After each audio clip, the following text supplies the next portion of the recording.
தமிழ்நாட்டில் உள்ள கீழடி அகழாய்வை அங்கீகரிக்க அறிவியல் ரீதியான தரவுகள் தேவை என்று மத்திய கலாச்சாரம் மற்றும் சுற்றுலாத்துறை அமைச்சர் கஜேந்திர சிங் ஷெகாவத் தெரிவித்துள்ளார்.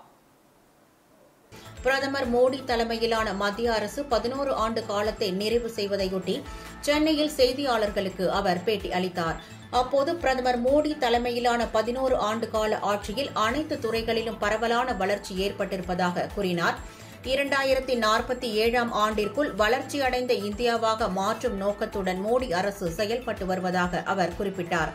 பிரதமர் மோடியின் செயல்பாடுகள் அனைத்தும் மக்களின் முன்னேற்றத்தை அடிப்படையாக கொண்டது எனவும் அத்துடன் ஊழலற்ற வெளிப்படைத் தன்மையுடன் கூடிய சிறந்த நிர்வாகத்தை வழங்கி வருவதாகவும் அவர் கூறினார். கீழடி மற்றும் தமிழ் மொழியின் தொன்மையை அங்கீகரிப்பதற்கு மத்திய அரசுக்கு எந்தவித தயக்கமும் இல்லை எனவும், ஆனால் கீழடி அகழ்வாய்வை அங்கீகரிக்க அறிவியல் ரீதியான தரவுகள் தேவை எனவும் மத்திய அமைச்சர் கஜேந்திர சிங் ஷெகாவத் தெரிவித்தார்.